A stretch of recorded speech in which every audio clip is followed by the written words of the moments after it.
They don't think you could do it, but tell you to try when they talk. All I hope had to keep it alive. Spend a day in the Bronx, but you wouldn't survive. Can be low when I pop out, they know I've arrived. I go have conversations with Zoe, he gon' tell me pull up and come say what you know. I've been up, I can count all them days in a row. We don't say what we do, we be making the show. They say I be the voice of the Bronx. We have Bronx Slam, but the guys are out here. Can I get a yeah? Leave them all right where they at. Try to diss me, I bet I don't even react. Put a show on, I bet you somebody gon' yeah. I pick me a book up and drink me some water, invest in the stock. All them kids don't be back. Rolling. All right. Cheers to another podcast. Cheers. All right, peace and love, bro. Welcome to an episode of Conversation with Zoe. I'm extremely thankful for all those who have been with me along this journey. I'm happy to have my guest here. It's been a long time coming. He's a guy that tapped in with me way early before the run, but it's beautiful to see him and I in motion.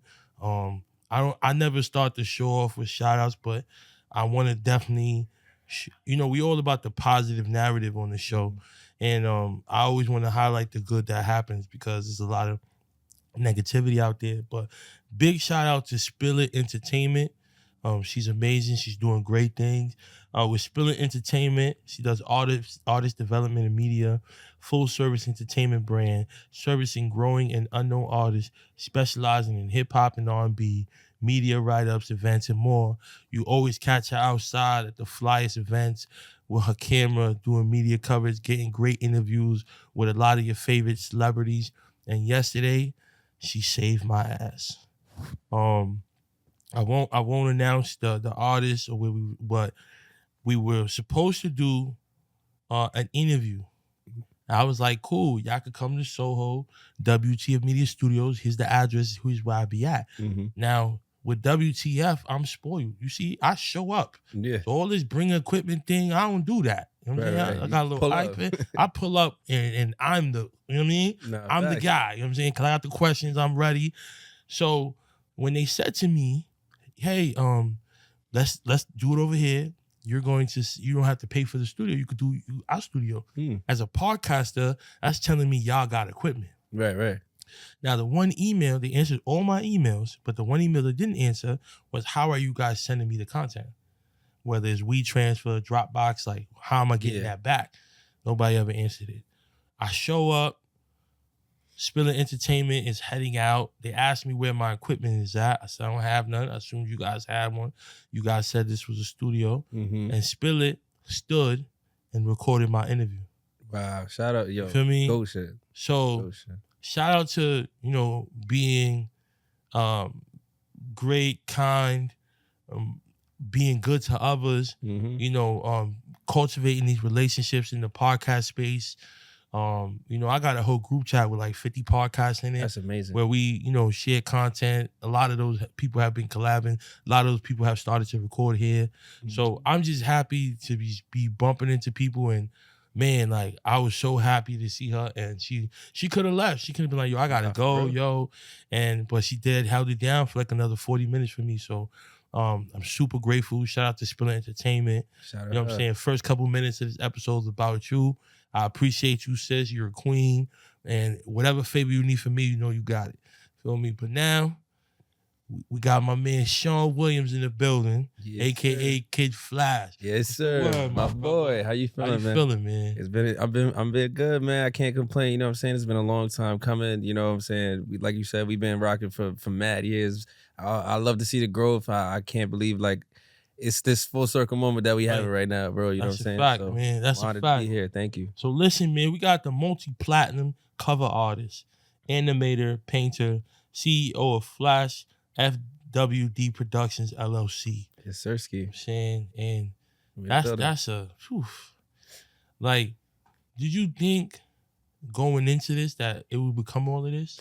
Absolutely not. It's funny because I never even wanted to do cover art for real. Like, when I started in this journey, you know what I'm saying, I always wanted to think that I would be like some artist working for like, some company or like an animation studio or something like that. But it just took a turn for the better once I just did this cover art for my homeboy. Shout out Tyon, you know what I'm saying? He's the one who kind of put me on to my first cover art, and from there just turned into a whole career, lifestyle, and I haven't looked back since. Right, that's fire. Mm-hmm. Your website says, I'm always looking for new and exciting opportunities. Mm-hmm. Let's connect. I like that. You feel me? Because I feel like people just put their number and their email, but I feel like that was very inviting. That shows like, wow, like this is a person that I should reach out to see what's up there. But so why write that on your website? So I wrote that on my website to get people to, embrace the art and their creative side. You know what I'm saying? A lot of people don't really know that. They probably see me and think I'm some big Hollywood person. I'm hard to reach, but it's like, it's not really that hard to get next to me. You just got to either go through my manager, Monk, shout out Monk, or you got to just hit me on the website because I love to connect with people. I love to work and build on ideas and bring things to life. So I like to invite people into my world and show them that we could literally let our minds flow and anything could happen. The best, like magical things can happen when we put our minds together. So I like to invite people that way. Right. That's fire. He's the man behind the hand-drawn cover arts for artworks, some of the New York's biggest hits to date, such as City of Gods, FN, Shake It, 2055, Tiptoe, and much more. Mm-hmm. Right. What was the first one? So you told us about the first one, but what was the first cover art that got you a plaque? The first song that got me a plaque was Brothers by Lil TJ. That was my first platinum plaque ever. That kind of cemented my title as a multi-platinum cover artist. So from there on, you know what I'm saying, every song that I've worked on has either went platinum or gold or multi-platinums. It's been like less than 6 years that I've been doing this. So to have so many certifications just for the artwork alone is a blessing in its own right, and just a milestone I never really thought I would achieve until I got into it. So I'm just grateful to be on this path. Right. So pretty much they give a plaque to everyone who has a credit or is a part of the song. Like, how does that work? So they're supposed to, but not a lot of people let you know that. Like, these labels and these people don't tell you that. But if you go on the RIAA official website, it states that anyone who has an involvement in the record, whether you're DJing it on the radio, whether you're engineering it, whether you're promoting it as a promoter or something like that, or the cover artist, the producer, if you have any kind of point in that song and it goes either gold or platinum, you're eligible to get a plaque. So yeah, us designers can't actually get a plaque. Right, that's fire. Yeah, man. So Flash also has an animated miniseries called The Flies, in which he is the lead animator and voice acts the main character. Kid Flash is a pivotal creator of New York City's music and entertainment scene. So you sent me The Flies, man. It's fire. That's you, bro. super cool. What made you start your own animated series? Animation has been always my first passion since the jump. Like I always wanted to do animation. It's been one of my main bread and butters since I started picking up the pencil to draw. And from there, like, I just really wanted to bring my artwork to life. So when I started on my animation journey, I was outside with my cousin one day. We were smoking, and then a fly had bumped my face.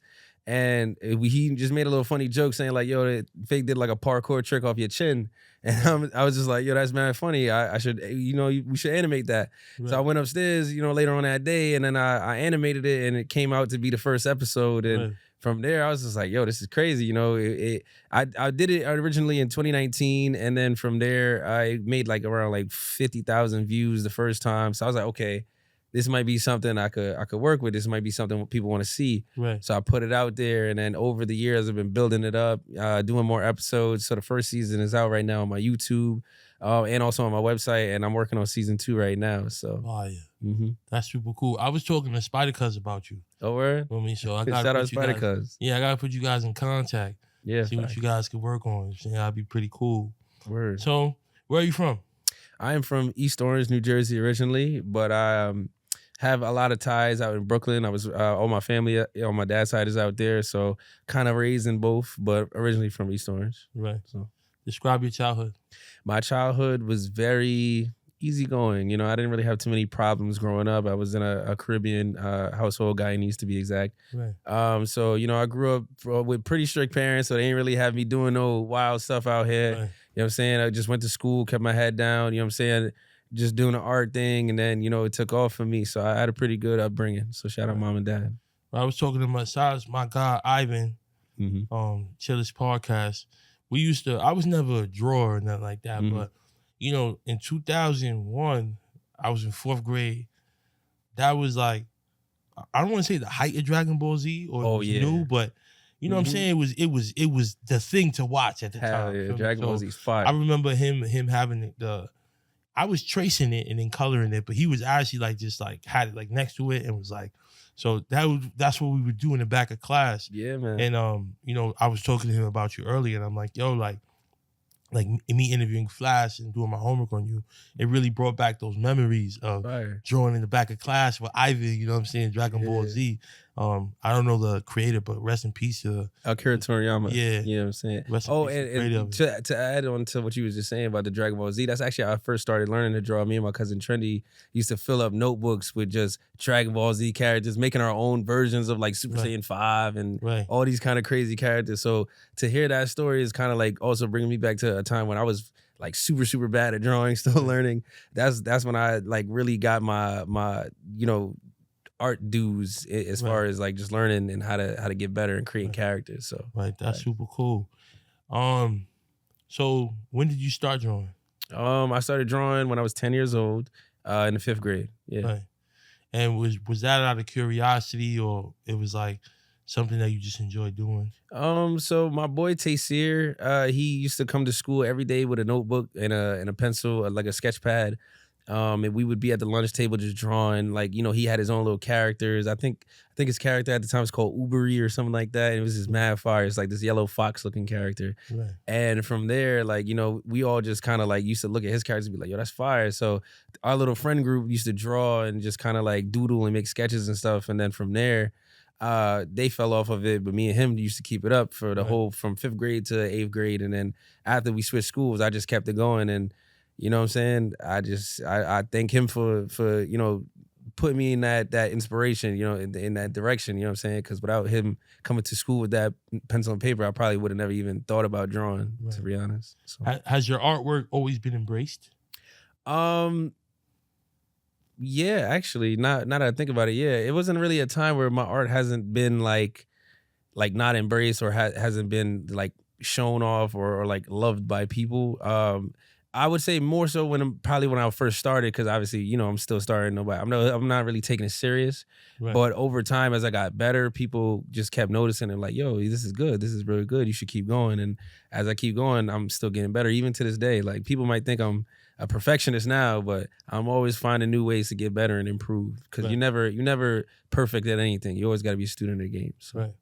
How do your parents feel about it?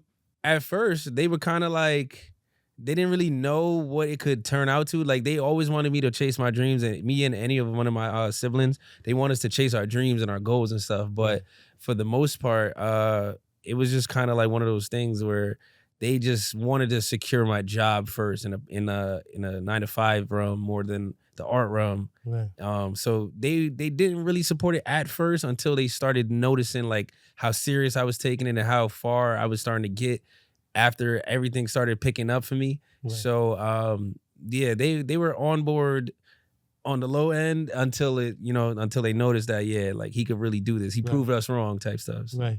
Because I feel like in today's world, art is fly. You know, we all know what comes of it, and we got art all over the city and Banksy and all of this stuff.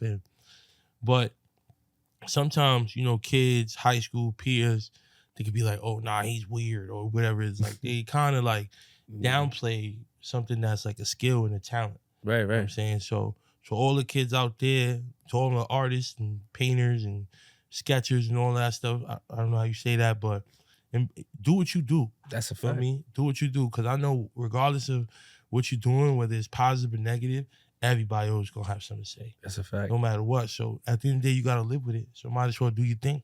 Honestly, and I always tell other artists myself, like, you gotta be able to stay confident when you got other people that's like trying to tell you no. Like, you always gotta be in control of your own creative. You never want anybody to like tell you what to do or tell you how you should do something. If you feel like this is the best look or the best feeling for the art, then you gotta put that foot forward. You gotta stand on that, because at the end of the day, this is your artwork. This is your creation. You can't let nobody come in and change your mind or your perspective on something, because then it's not your vision now, it's a shared vision. Right. You want your art to be original, 100% embodiment of you or your mindset, your process. So you don't want too many people, you know, tainting that water. You want to keep it as pure and as clean to yourself as possible. So that's what I be telling most artists as well. So facts.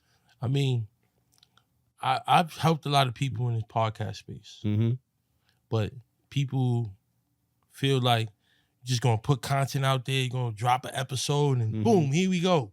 And it's like, yo, you gotta, all right, cool, you got one in the books. Now just keep going, you know, keep finding a way. You know what I'm saying? Absolutely. It's not gonna happen overnight. You feel me? Yeah. And most of those people have gone to like episode 1 or 2 or less than 10. And it's like, yo, it's about, you gotta find your day, you gotta revamp your life, your schedule, absolutely, find your rhythm, release dates, and a lot goes into it. But I feel like you may not have all the resources in the beginning, right?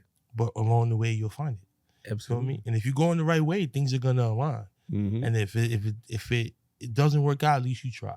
Yeah. And just leave it at that. And the best thing to do is try, you know what I'm saying? Because you never know what will happen if you try. You know, a lot of people in this industry don't know that, like, if you take a risk, that might open the biggest door for you, or it might not. But the fact that you tried is all that's going to set the tone for it, because you never know what may lead from this door, this opportunity, if you don't try. Right. So I always try to, you know, tell people to take that risk, because you never know. Right. That might be $1 million offer right there. You never know. Right. Your viral video, whatever it may be. And sometimes our blessings are to bless others. Absolutely. You don't know what that blessing is going to spin into. You know what I mean? So a lot of people feel like, well, I don't know my purpose, but your purpose may be for someone else, you know, but you just got to let life play out. Right. You know what I'm saying? That's why I'm so focused on targeting the youth, because they so early in the game. You know what I mean? Like I mean, a lot of these kids have been through a lot, you know, and some life and some self-inflicted. I would say most, but I'm not here to, you know, scale it out, but let it play out. You're going to feel so differently about that at 22 and at 26 and at 30, where you're not going to be as impulsive. Right. Fighting in the street, pulling over, doing like, yo, you can't do that. Doing the most, yeah, you can't. You know what I'm saying? I can't hop on my car and try to fight somebody. That's crazy. Yeah. Because you never know how it's going to turn out. One of us can harm each other, and one of us may not make it home. That's a fact. But you know what? You in a rush, go ahead, bro. Yeah, that's it. Go ahead, man. You can have that. Life is a lot more easier when you passive with a lot more things. You know what I'm saying? Like, instead of being more like, oh, rah timing, or just because somebody did something like you said, cut you off in traffic, whatever. Man, you gotta go somewhere to go. Go ahead, bro. Right. Because what am I crash out my car into your car or some dumbass shit just because I don't want to let you go? Or why would I see that you cut me off, stop my car, get out yelling at you, barking at you? Now you do something that, you know what I'm saying? For what? Right. Life will be more simple if you just let people be. Let people be people. You know what I'm saying? Like, at the end of the day, you can't control nobody but yourself. Right. So make sure that your actions is always positive, pure, and life is gonna go smooth for you. I know I told this story a while ago on a podcast, but we was at In-N-Out in Cali. And you know these dudes with the he had a nice car, he had a nice Porsche, whatever. And the car, we was already, so here's the car, and we were here, right? And the other car came from over here. Right. So we was already here waiting for the dude to back out, and he tried to like big bro himself into the situation. So my man sped up and got in there. Now, my man's, rich Asian dude, he wasn't really thinking anything of it, right? But I was on point. I was in the back seat. So when I seen bro get out his car, right, and he went to the driver's side, I was already right behind him. Now he's tugging at the door, trying to open the door. So I push him like, yo, bro, you good? And he's like, nah. I'm like, so what's up? And I'm ready to go. On time and ready. And he went over there to talk. And I was like, hold on. Bring it in. Classes in session. Don't ever do that again. Yeah, no. Because I was about to do it to you, bruh. Feel me? Do you know what was about to happen to you, bro? I don't know what you was on. You trying to tug the door, open the door, and we in this nice In-N-Out, nice California. Listen, man, don't do that, man. Can't be. You got a black friend from the Bronx in the car. You ain't even see me. Yo. You know what I mean? Like, that's what I'm saying. And this is what I'm saying, Bill. People don't know until they in that moment. So that's why I'm glad you kept your composure in that situation, because like you said, anything could have happened, bro. Wild time. Adrenaline started rushing. It came out of the car, and when I seen him, I didn't get that energy from him. He wasn't on that. Yeah. But I had to teach my mans, like, all right, cool. You doing your speed racing, Need for Speed on the highway and all that. Listen, this is Cali, bro. There's people from all kind of hood. Right. Not where you coming from.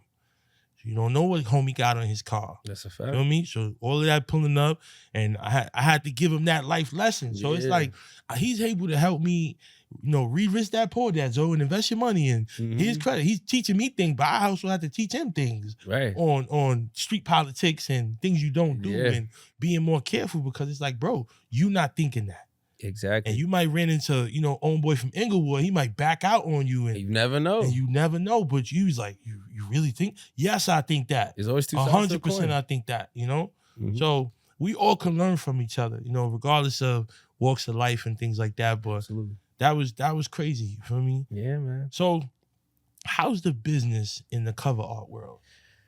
Oh man, the business in the cover art world, it was a beautiful scene to be in. I'm not gonna lie, but nowadays, people are just people. If you get what I'm saying, like it's Fiverr now and shit. Nah, more so just selective with who I work with. You know what I'm saying?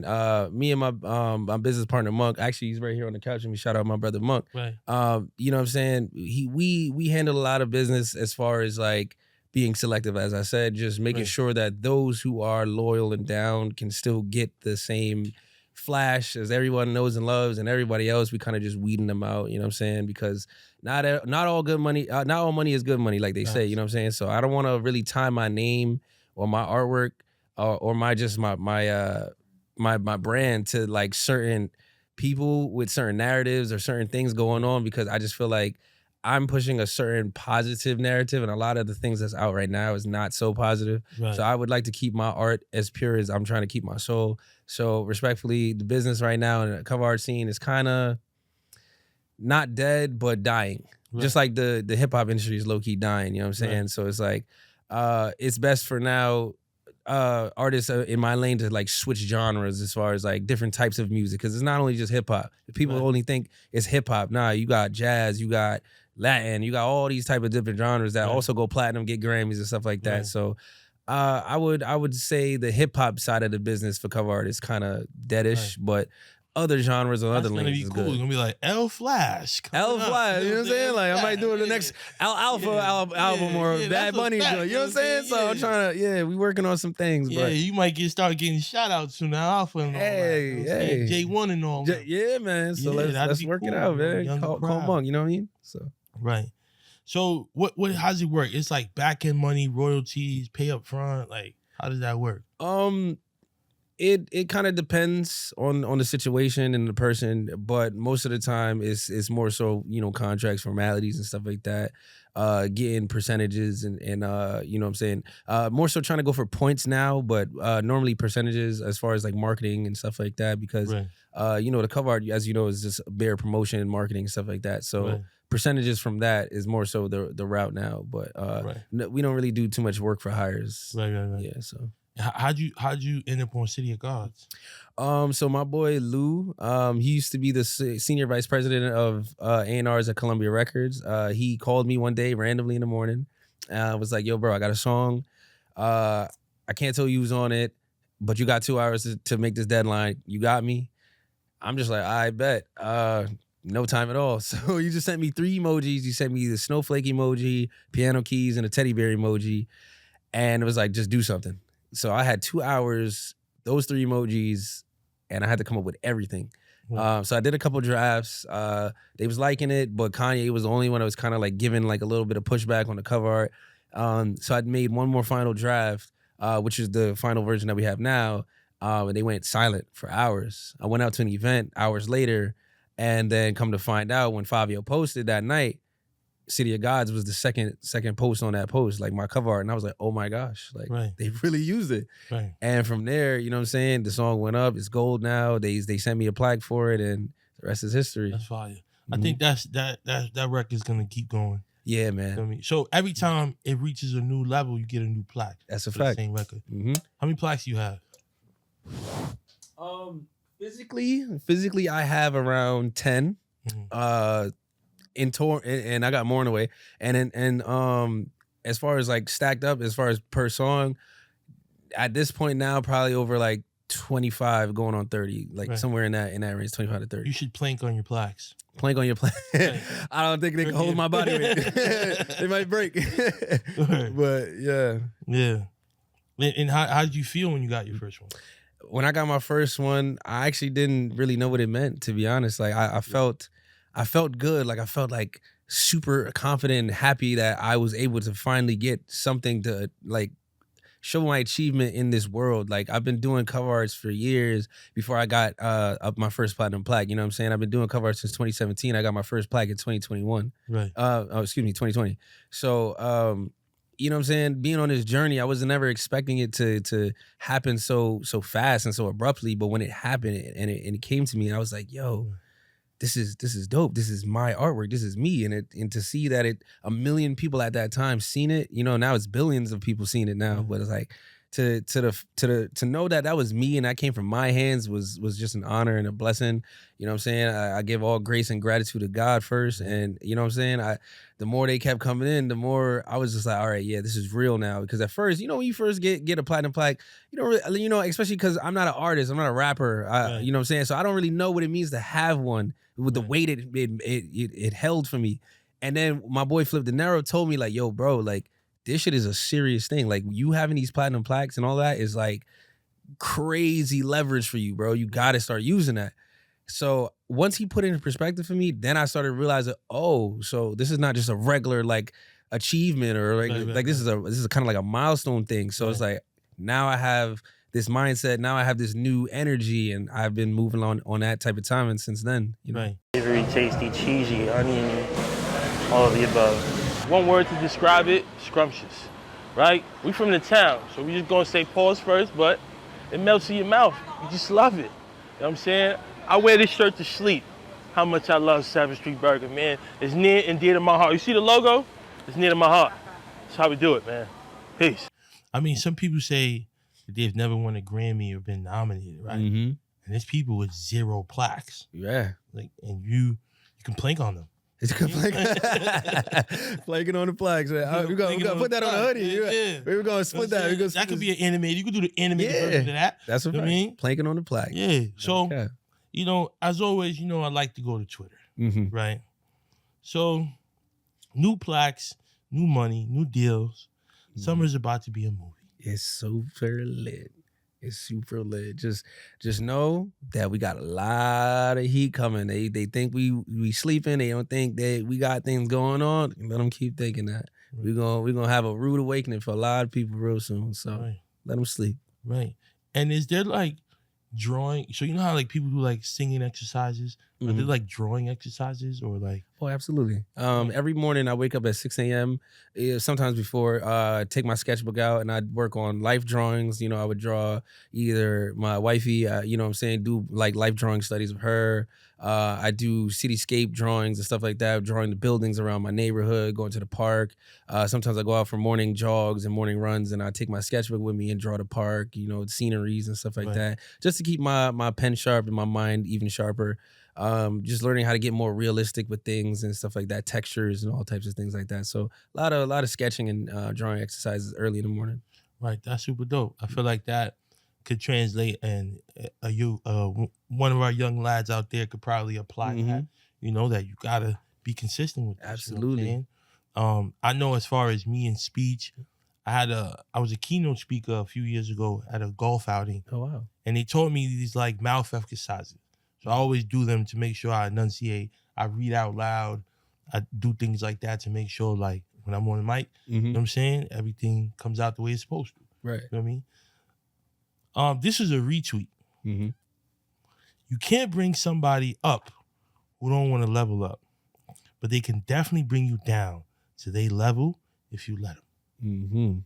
That's a big fact. So somebody need to hear that one. Somebody needed to hear that one. Like, listen, don't let these people be out here telling you, like I said earlier, telling you what to do. Don't let their energy taint your energy. Stay pure. Stay in control at all times. Because at the end of the day, people only are trying to talk down on yourself because they know they can't do what you did.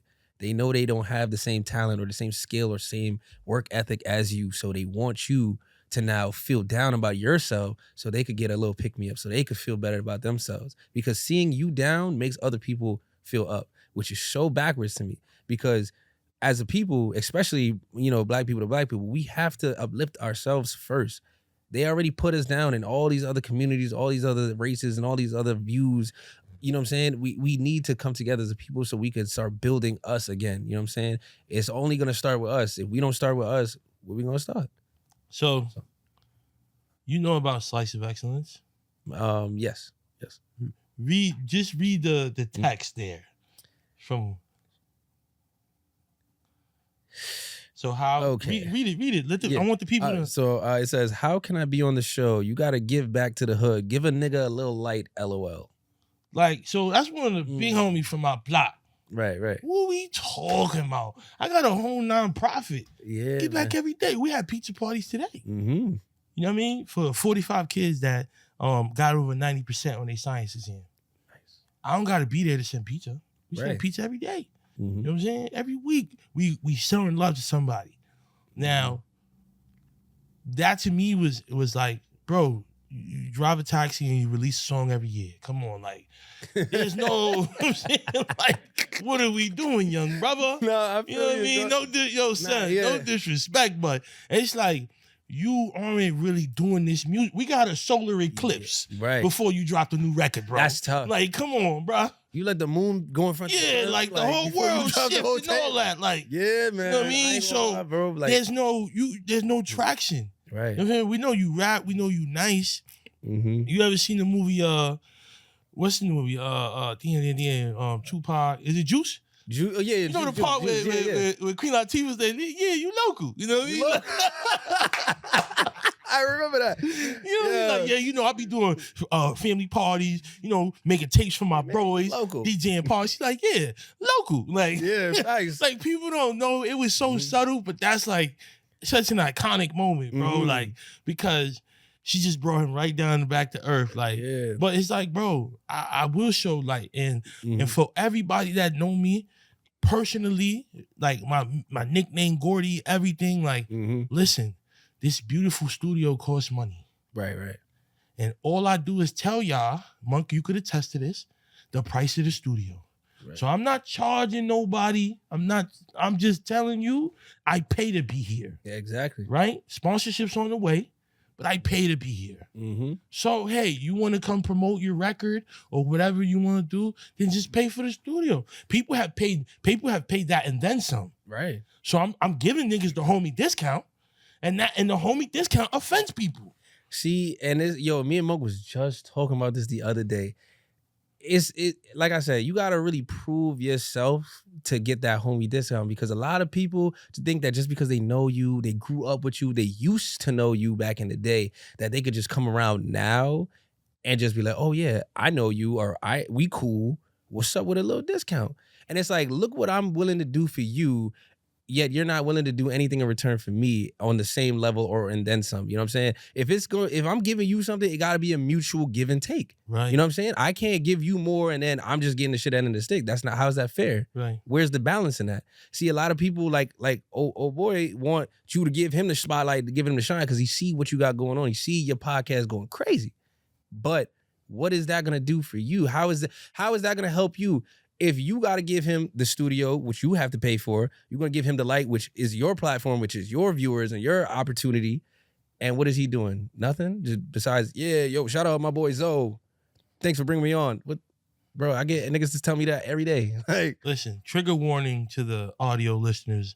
It's value. it's value. And value triggers people. Mm-hmm. And you have to understand, listen, people have gotten interviews from me reposting their stuff. And you see? I reposted, shout out to my sis Tiny, and shout out to her platform, Small Talk Podcast, at Call Me Tiny on the gram, and somebody reached out to her. Somebody, she told me, I never would have thought I would have interviewed him. But she's like, yo, I gotta think that you reposting it. He hit me up right after that. So it's like, in this space, there's three spaces that I could say I'm him. And I will put podcast last, but I'm him here. But when it comes to community, I'm him. Absolutely. Slice of Excellence is Metro Boomin. Stand on it. And baseball, the Coach Zoe, and everything I've done in baseball, coaching, playing pros, winning. I I still got a 13-year-old team now that I've had since they were 9. I've been coaching 12 years and I'm 31. Been doing it. Where I tell them I'm the guru here. Like, I just understand and played at a high level where I could see everything before it happens. Right. Me telling you to take 2 steps to the left is because I seen his swing pattern. I know he's gonna hit the ball that way. Me telling you, yo, I need you to go 2 steps back, and then like, boom. I'm like, you see? You was exactly where I put you. Now, when you don't do that and I'm on your heels, those is mental mistakes. Right. But even when coaching is understanding the difference between mental mistakes and physical mistakes. Right. Mental mistakes are the worst. Yeah. Because that means your mind wasn't there. But if you missed the ball, so be it. It happens. You know what I mean? It happens to all of us. Everybody. You know what I'm saying? But as far as mental mistakes, like, that's you knowing your assignment, you being present on that field. Right. You know what I mean? I don't find time, I make time. Yeah. A lot of people be making a lot of excuses, man. Like, everybody has the same 24 hours. I tell people this all the time. You got the same 24 hours as me. So if I could do all of these things in that same 24 hours, what's stopping you from doing that? Stop making excuses. Stop telling yourself, oh, I'm going to do it, and then you don't do it. Live by the 5-second rule. You know what I'm saying? It took me a while, and I can speak like this because I used to be that same kind of guy. I used to be like, yo, I'm about to go draw this thing, and then give it like an hour before I do it, and then I never do it the whole day. The whole week could probably pass, and I didn't get to it. You know what I'm saying? Like, you giving yourself mental excuses, trying to get, it don't take me long to do this. I could do this later. It's only 5 o'clock. I could do this shit by like 9 or that. Right. No. The moment you say you're going to do that, get up and go do it. Count to 3 and get up and go do it. And if you don't, you're never going to do it. Right. That's a fact. So you have to make time.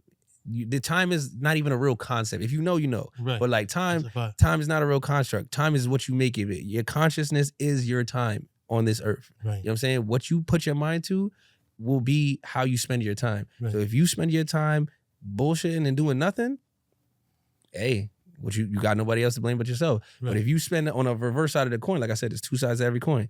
If you're on the other side of that coin now and you actually doing what you say you're going to do, you standing on what you're going to do, and sticking to your time management, your time format, your schedule, you're going to see results. And when you get those fruits of your labor, you know why. Because you put the time in, you put the work in, and now, you know what I'm saying, you found the time. Nope, you made the time. You know what I'm saying? You made the time for it. You ain't find it. Right. And for all my fathers out there and future family men, I cooked this morning before I went to work, right? Real money. And I know we had this podcast now, so I went to work early so I could leave early. So that way I was home a couple hours. Wifey took a nap. Now I'm here. So you got to kind of orchestrate. If you're really serious about something, you got to change how you view time. Yeah, man. Feel me? And everything fits. I don't feel like I'm squeezing a whole bunch of things in one day. It's just that certain things, all right, cool. What is she? She got 2 boys at home right now. I don't need her stressing over dinner. Because if she's stressing over dinner, that's going to cause other things. Yeah. Feel me? You're a real nigga for that. I love that shit, bro. You know what I'm saying? So real fathers for me, it was like, yo, let me take care of that now. Feel me? So that way she's good later on. One less thing to worry about. Right. Even though she's holding me down right now. But at least I can make some points of her life easy. Easier. Yeah. That's what we got to understand. Yeah. A lot of men don't understand. Like, when you're in a relationship, especially with a good woman, you gotta do things to take that load off her shoulders sometimes, because she's doing as much as we are too. At the end of the day, as much as the narrative is on socials saying like women don't do much, all they do is cook and clean. No, sometimes like real women nowadays are actually putting in the same work. You know what I'm saying? They providing, they cooking, they cleaning, they taking care of the kids if you have some. You know what I'm saying? Right. They doing what it takes to make sure that we good at the end of the day. So we as men have to do the same for them. We have to take the load off their shoulder. You know what I'm saying? That's something I'm even learning with my lady right now too. I'm learning how to be a better man for her so she can have more of a easier life. You know what I'm saying? And it's been working, man. We've been going strong. We've been being greater for each other and building that strong foundation like every household should have. So, you know what I'm saying? I'm glad that you touched on that right there, because that's a good option. And a lot of people see social media is the internet, and here I like to live in reality. Even though a lot of our marketing and promo and all that stuff's on the internet, but who your child is a reflection of their mother. So you see your kid walking around brilliant, saying all of these things, like your mother is doing her thing. Yeah, man. And I know you there and you bring the discipline and you bring the, provide and all of that, but you cannot undermine her raising your child. Exactly. You know what I mean? Which is the internet is trying to do. You know what I mean? They're trying to see like, no, mom don't mean babysitter.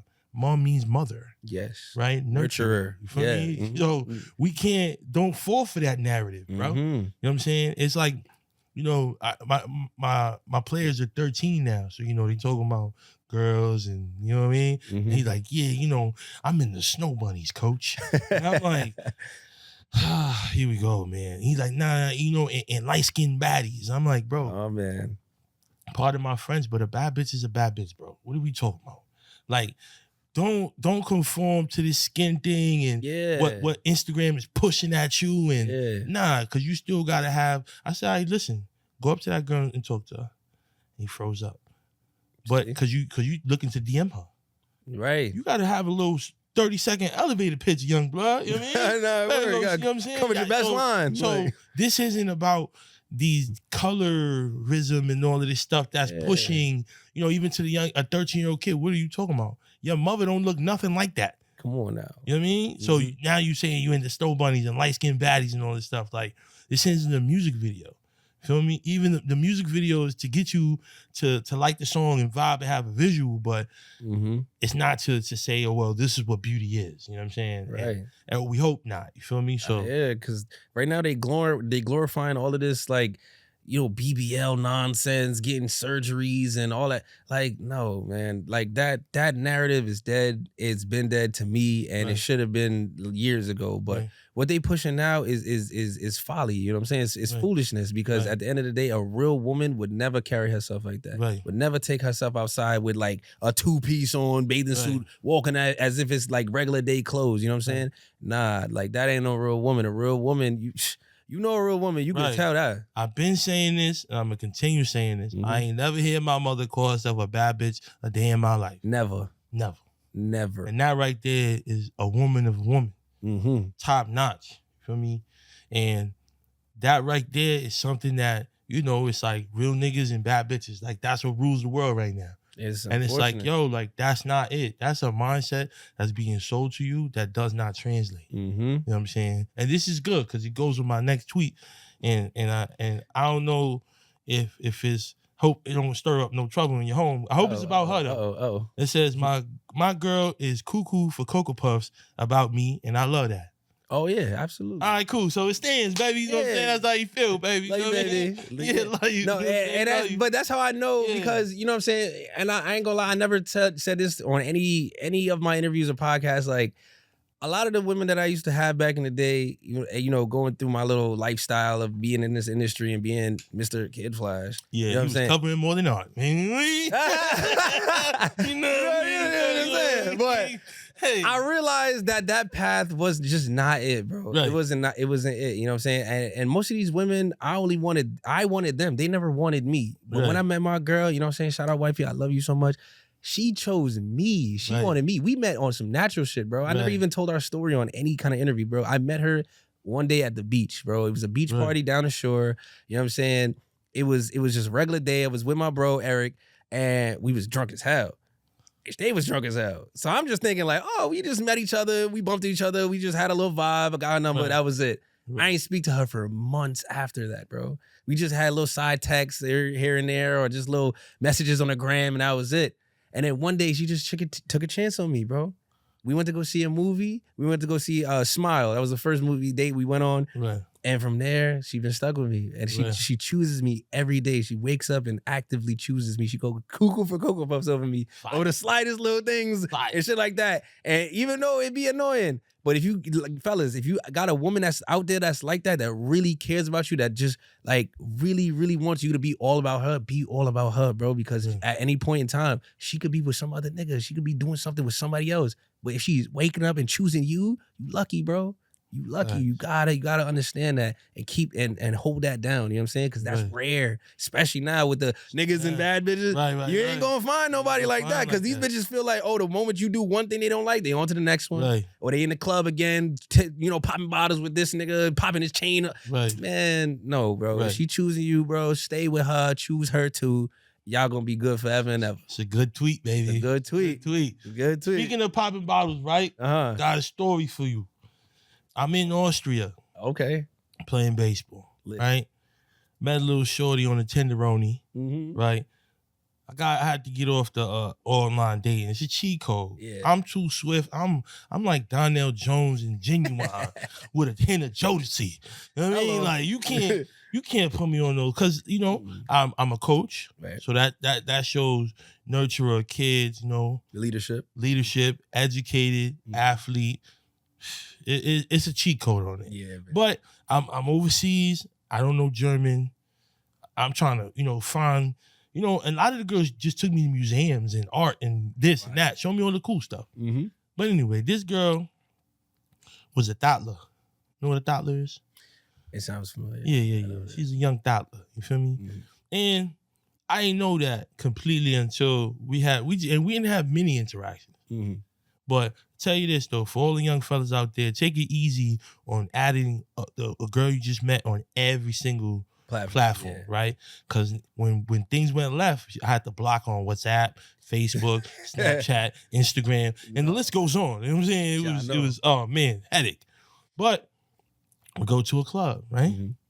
Called VIP, movie out there. You know the Afro beat wave. Oof. Oh yeah, you're movie out there, like you know what I'm saying. You see white girls moving crazy out there, like they bones actually move out there. You know what I mean? Shit, like, they know how to get down. Yeah, all that. You know what I'm saying? And they be in dance. I went up to a girl like I know how to dance like that. He's like, nah, TLC videos and all that stuff. I'm like, that's fire, whatever. So I'm with her. It's me, her, and her friend, right? Mm-hmm. And they stood over my crib. We went out to the club, and we get there, and 6'9" basketball player, I forgot boy's name, but he from Chicago, never forget. Mm-hmm. And he's like, "Yo, bro, which one you with?" And I'm like, "Oh, I'm with Sabrina." And he's like, "Oh, all right, cool, yo, heads up. I hit like 3 days ago." Oh. So I'm like, "All right, good looks." You feel me? Mm-hmm. Now, it was his section, so I ain't walk in there like that, like they did. Right. Cause I'm like, I don't know, bro. Yeah. I don't know the situation.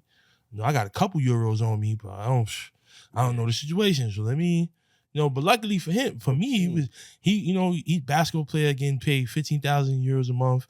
He's like, yo, we're gonna spend some, you know what I'm saying? He's like, listen, what you gotta do, you gotta get rid of them and invite other girls to the section, and we're gonna turn up bottles on me. So I said, cool. So I started ignoring shorty and going about my day. But with speaking of women in sections, should she have told me, since we were there together, that some people feel, I've said this before, some people feel she didn't owe me anything. But for me, I don't, like, as a man, I don't know bro's energy. Luckily, it was positive. Yeah, right. But he could have been the complete opposite. Type shit. It Feel could have me? been a setup too. Right. So I feel like personally, in a real world, she should have told you respectively, because at the end of the day, especially if it's 3 days ago, that's like damn near recent as fuck. Right. It's Friday happened on Monday. You know what I'm saying? So it's like that's a whole, not even a business week. You know what I'm saying? So it's like you gotta really tell somebody about what kind of, especially we still on a relations business like that. day. Yeah, It's Friday. right, you know what I'm saying? So you ain't even like my package ain't even coming. Right, that yeah. day. Like, you know what I'm saying? So it's like in a real world, I would have preferred her to tell you, but I do get where they say like she don't owe you nothing, because at the end of the day y'all just met. She don't know you, just like you don't know her, so she's not obligated to. But at the same time, if she's a real right woman, she would have said, "Hey, look, I'm not gonna lie, I like your vibe, I like your energy. Dude over here, we had a little. She ain't gotta get all detailed. You don't gotta get detailed, but just let me know without like say it without saying it type shit. You know what I'm saying? Like, so let's say things go left. 6'9" from Chicago. Oh yeah, hey, everybody knows. So, you know what I'm saying? So for me, I feel like I played it real well, real player. Absolutely. Still on the outside of the section. Yo, bro, let me holler at you for a second. Yo, I'm so whatever. He's like, word, yo, I'm trying to smash her friend now, but yo, they're gonna go home with us regardless. So let's just, you new here, I'm new here. We gotta find. So I said, cool. So I was recruiting. I was like, bottles came out, confetti. It was a movie out there, bro. Right. Bill, he paid the whole bill, and all I had to do was bring new girls to this section. We had a ball. Shorty started crying in the club. That's her own fault. Something's wrong. Something's off. That's her own fault. You know what I'm saying? You barely know, bro. You barely know me, and you in the club crying. Right. And then it's like how you look crying over two dudes you don't even know in a club where everybody gonna see you crying over two niggas you don't know. You look lame. You need to stop that. For real. Like go home. Take it out, take it home, like pack it up. And looking back at it, we was couch stepping. I shouldn't have pointed and laughed at her. That was wrong. I'm saying I ain't know you did all that, but you know what I'm saying, yo, bro. But hey, you know, you let me learn. You let me learn. You know what I'm saying? But you just feeling shout outs to her, man. I hope she's all right. You know what I mean? God bless. I like this one though. You can't spell millionaire without a few L's. Keep it going. Yeah, man. You got y'all like how you breaking down these tweets. I don't even be using Twitter like that. Listen, I be poetic, man. I be giving people bars, the blueprint, but people just don't see it that way because people don't really think of it from a conversationalist standpoint. But Twitter is really your thoughts. Like we really be on the toilet or like a Rev Run. He used to be in the bathtub. You know what I mean? Like these are your thoughts, and in a conversation we could expound on those thoughts. Now you're absolutely right, and you know what I'm saying. It's something I just kind of was thinking about on a random day. Just like you said, like when my Rev Run shit, it was just chilling, just doing some shit, and then I just thought about it. I was like, yo, that kind of sounds fire. I like the way that sounds. So I put it down, but it has a lot of deeper meanings because my thoughts are very deep. I don't like to think very surface level. I like to get very deep with my thoughts and how I view things. So when I said that, it was more so to say, like, everybody has a L that they take in some point in their life, whether it's big or small. You know what I'm saying? Whether it was on purpose or not on purpose, you know, unintentionally. And on this path, you gotta stumble, you gotta trip up because once you get back up and you dust yourself off and you try it again, like Aaliyah said, you feel me? You can really see a different path, a different light. You know what I'm saying? Not every L is a loss, it's a lesson at the end of the day. So when you learn from your mistakes, you learn from this slip up or however it happened for you, you can now redirect yourself in a more positive path to get back on the high horse and, you know, hightail it to the end. You know what I'm saying? And or you might stumble upon the bag along the way by doing that. You never know. You know what I'm saying? You got to take a few L's before you get to that first M. You know what I mean? And it's funny because the next letter after L is M. So in the alphabet. That's a fact. You know what I'm saying? So we're at the tail end of the conversation. Make sure you guys like, subscribe, comment out there. But last two questions. What would be your message to your younger self? My message to my younger self, you did it, bro. You did it. You stuck on the path. You didn't let nobody tell you no. You did what you said you was gonna do, and you still doing it. Keep going. I'm proud of you. You know what I'm saying? We took a lot of L's, but you know what I'm saying? We one step closer to that M. So you know what I'm saying? Just got to keep going, keep striving for greatness, and, you know, remaining on this path. And, you know, bringing other people along with us because, like, at the end of the day, it's not only just me doing this. I advocate for every other artist and designer or animator or creative in general that's on the same path as me, that went through the same hardships that I had to go through so they could sit on a couch like this and talk their story. You know what I'm saying? This is what I do it for, and this is who I do it for because it's a community. I'm a community-based person. I can sit up here and tell you I got all these plaques and all this stuff all the live long day. I don't care about none of that. At the end of the day, that's material stuff. I care about my people and what we are here to do and set the tone in this industry. We make the industry, not these puppet masters, you know what I'm saying? The artists, the imagery developers. Like, we are the ones who create the narrative for everything that's going on right now. So that would be my message to myself, bro. You did it. Keep going. Fire. And, you know, we always want to show love to the youth, give them information that they can apply. So what would be your message to the youth? My message to the youth would be to keep going, stay confident, stay prayed up. You know what I'm saying? If you ever in any kind of hard times, call on God. For me, talk to him, get right with him, because he's the only one that's going to help you get through any kind of troubles and tribulations. You know what I'm saying? And to also leave them with this message: never give up on your dreams just because someone told you to, or just because someone didn't believe in you, or the person you wanted to work with didn't want to work with you. At the end of the day, your art matters. You matter more than anything. What you bring to the table, people already know that. People know your worth. They just hope you don't see it. You know what I'm saying? So I want all my fellow artists and designers and creatives alike to realize your worth, ask for your worth, and stand on business 100,000%. Because at the end of the day, they're looking for a reason to take advantage of you. Don't give them that reason. You know what I'm saying? Don't ever give nobody a reason to take advantage of you. Stand on your word. You nice. If you wasn't nice, they was gonna come to you. You know what I'm saying? So I say that, stay confident and recognize who you are. You know what I'm saying? You're powerful people. We all powerful people in our own right. You know what I'm saying? So I would just say that to the people, you know? Stay positive. Love it, man. Man, shout out the website. Shout out your Instagram. Let them know where we can find you, YouTube channel. Absolutely. So you can find me at Kid Flash, KIDFLVSH on Instagram. Spelled the same way on Twitter, but just add a 1. So Kid Flash 1 on Twitter. You can find my website, www.kidflash.com. Make sure you guys check out the Flies. My animated series, season 2, is out now on YouTube. Kid Flash Animation, spelled all the same way. And also it will be exclusively dropping on my website as well. So stay tuned for that. And yeah, that's where you can find me. Super dope, man. I appreciate you. I appreciate you, brother. Thank you. And we locked in. Make sure y'all like, subscribe, comment. Go follow my guys. Guys, we're on the road to episode 200. Stay tuned. Mm-hmm. Stay tuned. That's all I'm gonna tell y'all. Yeah, man. Stay tuned. Peace. We out. Peace and love, world. Make sure you like, subscribe, comment, support the channel, show your love. You know what I'm saying? We have a great conversation week in and week out. You never know who's coming. You never know what we're gonna do. But at the end of the day, it's all about peace and love. So make sure you like, subscribe, comment.